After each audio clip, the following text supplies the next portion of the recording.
Hi friends, இன்றைக்கி நம்ம கிச்சனில் சிக்கன் நாச்சோஸ் ட்ரையாங்கிள் தான் செய்ய போகிறோம்.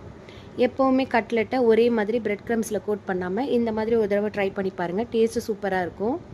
அதுக்கு பேனில் 2 டேபிள் ஸ்பூன் அளவுக்கு ஆயில் சேர்த்துக்கிறேன். ஆயில் நல்லா சூடானதுக்கப்புறம் 1/2 கப் அளவுக்கு குட்டி குட்டியாக கட் பண்ண கேரட் சேர்த்துக்கலாம். கேரட் லைட்டாக வதங்கி வந்ததுக்கப்புறம் 1/2 கப் அளவுக்கு வேக வச்ச கார்ன் சேர்த்துக்கிறேன். இது எல்லாத்தையும் நல்லா மிக்ஸ் பண்ணிவிட்டு வேக வச்ச உருளைக்கிழங்கு 150 கிராம் அளவுக்கு சேர்த்துக்கிறேன். நல்லா மேஷர் வச்சு மேஷ் பண்ணி விட்டுக்கலாம். கேரட், கார்ன், உருளைக்கிழங்கு இது எல்லாம் நல்லா மேஷ் ஆகி வந்ததுக்கப்புறம் 1 teaspoon garlic powder, 1 teaspoon pepper powder, 1/2 table spoon chilli flakes, 1 teaspoon oregano இது எல்லாத்தையும் சேர்த்துக்கலாம். இப்போது வேக வச்சு குட்டி குட்டியாக கட் பண்ண சிக்கன் 250 கிராம் சேர்த்துக்கிறேன். இது எல்லாத்தையும் நல்லா மிக்ஸ் பண்ணிக்கலாம். சிக்கன் பொட்டேட்டோ வேக வைக்கல, நான் உப்பு சேர்த்ததுனால இப்போ சேர்த்துக்கல. நடுவில் கொஞ்சமாக ஆயில் சேர்த்துட்டு சூடானதுக்கப்புறம் 1 டேபிள் ஸ்பூன் அளவுக்கு மைதா மாவு சேர்த்து மிக்ஸ் பண்ணிக்கலாம். எண்ணெயில் மைதா லைட்டாக குக் ஆகி வந்ததுக்கப்புறம் சிக்கன் கூட மிக்ஸ் பண்ணிக்கணும்.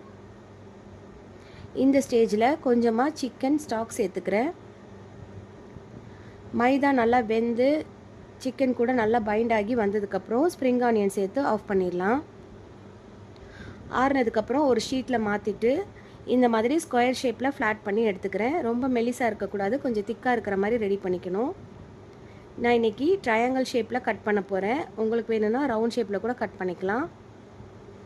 இப்போ கட் பண்ண ட்ரையாங்கிளை கொஞ்சம் நேரம் ஃப்ரீசரில் வச்சு எடுத்தால் கோட் பண்ணுறதுக்கு ஈஸியாக இருக்கும். 1 மணி நேரம் கழித்து எடுத்துக்கலாம். நான் இங்கே நாச்சோஸை க்ரஷ் பண்ணி எடுத்து வச்சுருக்கேன். நம்ம ரெடி பண்ண ட்ரையாங்கிளை ஃபஸ்ட்டு முட்டையில் டிப் பண்ணிவிட்டு அப்புறமா நாச்சோஸில் கோட் பண்ணி எடுத்துக்கலாம். ஆயில் சூடானதுக்கப்புறம் ரெடி பண்ண ட்ரையாங்கிள் சேர்த்து 2 சைடும் கோல்டன் கலர் வர வரைக்கும் ஃப்ரை பண்ணிக்கலாம். இப்போ டேஸ்டியான சிக்கன் நாச்சோஸ் ட்ரையாங்கிள் ரெடி ஆயிடுச்சு. சாப்பிட்டு என்ஜாய் பண்ணலாம்.